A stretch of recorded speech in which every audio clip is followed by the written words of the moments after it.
Hey, what's going on, it's Jazz. So I've had a few of you guys ask me if I can make a video on how to get an unfrig in Halo 5. So just some tips that I could throw your guys' way to try to help you get the unfrig. Now I know Halo 5 has been out for over a year now, so I might be a little bit late on this one. But better late than never, and I told you guys that I would do it. So here it is. So I hope that you guys can take some good things away from this video and apply them to your playstyle and able to get the unfrig. I really hope that this video can help you guys out in trying to get the unfrigs. So I'll start this video off by saying that it's a lot easier to get an unfrig in lobbies where the enemy team does not really know how to play Halo. Let's just be honest there. I've gotten a lot of unfrigs where the enemy team is just not very good, or my skill level is just a lot more than theirs. But that's how you can really get an unfrig in Halo 5. And you know, I've been in so many lobbies where that is not the case, where I have not gotten an unfrig and I've just got destroyed. So it just happens. You get in good lobbies, you get in bad lobbies. Everybody gets owned in Halo 5 no matter what they say. Even the best Halo 5 players, if they say they haven't, they're either lying to you or they quit out in the game before they did get owned. So that's just how Halo is, and you just gotta keep trying. Just keep starting up a new match, and hopefully you can get a decent lobby. Now I'm not saying I'm the best guy at Halo. I'm not saying that you know, I'm the go-to guy for all the unfrigs or anything. But I've got a few in my day in Halo 5 and in Halo in general. So I do know a thing or two about it. So hopefully this video will help you guys get some good tips from what I'm about to tell you guys. The first tip I'll give you guys on how to get an unfrig is teamwork. So teamwork is really helpful when getting an unfrig. The party limit is 6 now in Halo 5. It used to be more, but now it's only 6. But still, you know, that's half of the team right there. So if you have some good players in your party and you're communicating with them with a mic in a party or in game chat, that's really helpful because you can make some call outs. You can say, hey, there's some guys over here, let's go and take them down, or there's a power weapon right here, or somebody's on a Banshee above this base, watch out for that.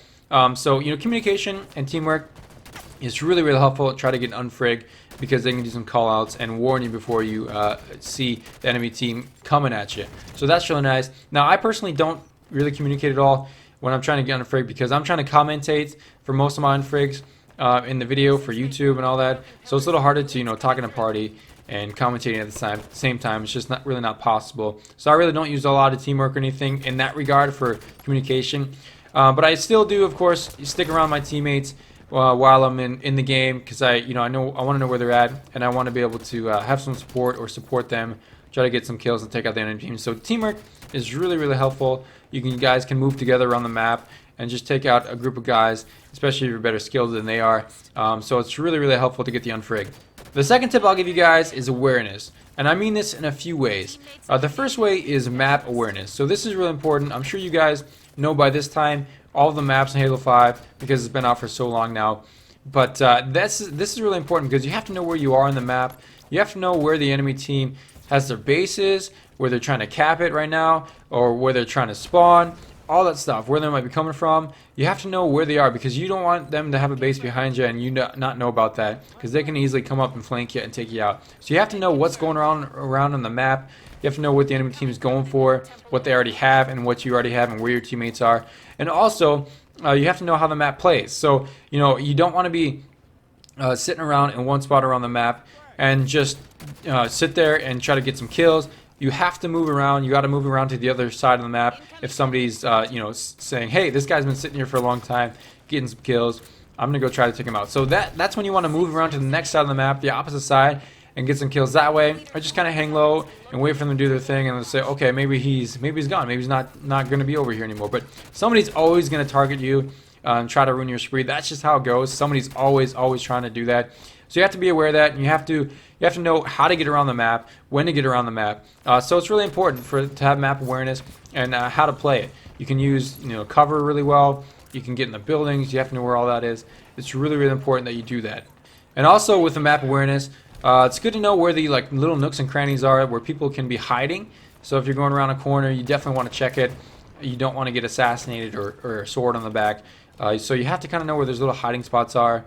And that will really help you out. That will help you not die as many times. You know, it's happened to me. I've just walked around a corner and I've gotten taken out, gotten assassinated, my spree ruined. So it happens to everybody, but you know, when you're trying to focus on getting, you're shooting someone with a DMR or BR and you're going around a map or going around a corner, you just kind of don't realize where you are sometimes. So it can be hard in that aspect, but you just try to be as aware as much as you can, and that will definitely help you out. Try to get the unfrig. Another aspect of awareness that I'm talking about is to be aware of the enemy team. So it's really important that you keep looking at the kill feed. And the reason why I say this is because if you spawn, like say a Banshee or a Wasp or a tank or whatever it might be, let's just say a vehicle, and then you want to be looking at that kill feed, just keep it in the corner of your eye and see, okay, maybe you can see your teammate just got lasered because he was in a vehicle. So you have to be aware of that. You definitely don't want to be going next to a laser if you have a vehicle, if you find a Banshee or something. You have to know what the enemy team has by looking at that kill feed. You can definitely see what your team has as well. If they have some support with like a Scorpion or a Wasp, you can use that kill feed, and it's really helpful because that will allow you to not die as many times as well. So it's really nice to keep looking at that kill feed. Like I said, if the enemy team has a laser, and then you'll be able to see that in the kill feed if they kill somebody before they try to kill you. And then you can say, oh, okay, I know that the enemy team has a laser, so I'm just kind of hang back for a little bit, wait for him to use it, or just try to spot him before he spots me, and maybe I can take him out with whatever vehicle or power weapon that I have. So it's really important to look at that kill feed and just be aware of what's going on with the enemy team, what kind of weapons they have, and also what your teammates have, and just keep an eye on that kill feed as much as you can. The third tip I'll give you guys is to spawn power weapons and vehicles. So this can definitely help you get the unfrig. If you're trying to get a spree just on foot with a DMR or a BR or pistol, it's going to be a lot harder. I know because I've got a unfrig with the pistol only, and that was quite the challenge, but I was able to get it. But it's just really tough that way. It's a lot easier to do it in the beginning of the match because not everybody has high rec levels, and it's kind of more even playing field, and maybe a little bit better at your shot than the enemy team is, or your team's just a little bit better. And then you can just kind of out BR them, out pistol them, and you can just take them out that way and end up getting like a killing frenzy or something going right away. And then once you reach those higher rec levels, like level 4 or something, that's when you can end up spawning those vehicles like a Ghost Ultra or Wasp or the Railgun or Plasma Caster, whatever it might be. And once you do spawn those vehicles and you stay alive, that will definitely help you get the next spree a lot faster than what you are on foot with just like the basic weapons, because you can get some kills a lot easier that way, and maybe get some good multi-kills too. So you get like a triple kill where you're already almost all the way to the next one, the next spree. So it's really helpful to spawn those power weapons vehicles if you have them, of course. That's also an issue. Maybe some of you guys don't have those unlocked, so I understand that might be a problem, but maybe if you're in a team, they can help you spawn some of those weapons and everything, and you can try to get a good spree going that way. But a lot of great vehicles in this game, a lot of great power weapons that will help you get to the spree that you want. So there's just a good choice to choose from, a good selection to choose from, I should say, and just allows you to get a spree a lot easier than what it would be with the basic weapons in this game. The fourth tip I'll give you guys is to not die. This is really important, of course, because you have to get 40 kills without dying. I'm sure you guys know, to get the unfrig, but it's easier said than done.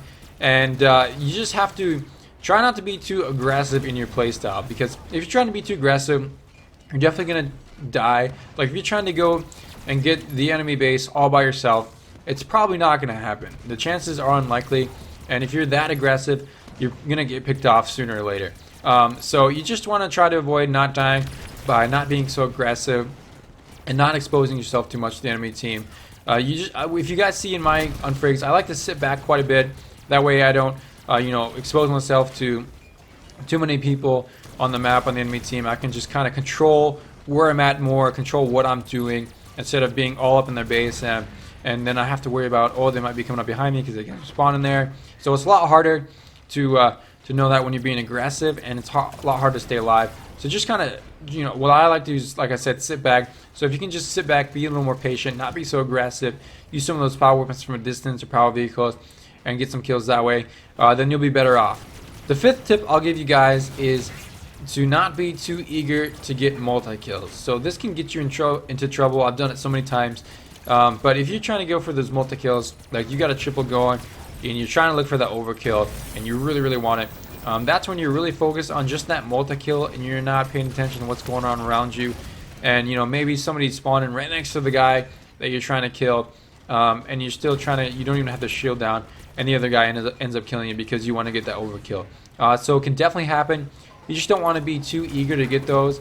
You just want to be a little more patient, and you know, if you can just get a double kill here and there, that will be a lot easier to stay alive, because you know, I've done it so many times, like I said before, where you just want to try to get that high multi-kill, get that sick clip going. I know it's hard not to do sometimes, but a lot of times you can get picked off that way. So just try not to be too eager, and you know, especially if you're going for the unfrig. Of course, just do it if you're not going for the unfrig, because you might be able to hit the clip. But if you're trying to go with the unfrig, just try not to be too eager to get those multi-kills, because you will probably get killed that way. So that pretty much does it for all the tips that I want to give you guys today on how to get unfrig. I hope that it can really help you guys out if you're trying to get your unfrig. Maybe some of you guys haven't got your first unfrig yet, but that's okay. You just got to keep trying, and it takes a very long time to get it sometimes. So, like for me, I didn't get one until I think it was like 6 months or so into the game. And I remember when I posted my first unfrig, somebody said, "Wow, you just got your first unfrig," something like that. But everybody's different. Everybody, you know, so you don't have to feel bad that you haven't got one yet or anything like that. Just keep trying. That's all you can do. Just go out there, start another match, and just keep going at it, and eventually you will hopefully get one. But I hope this video did help you guys. Like I said before, I really hope that you guys can take some decent tips away from this and apply them to your game style, your play style, and hopefully it'll allow you to get those unfrigs, or at least even closer to getting an unfrig. So thank you guys so much for watching this video. I hope you guys did enjoy it. If you did enjoy it, please give it a thumbs up. That'd be great. If you're new, subscribe. That'd be better. And I'll see you guys next video. See ya.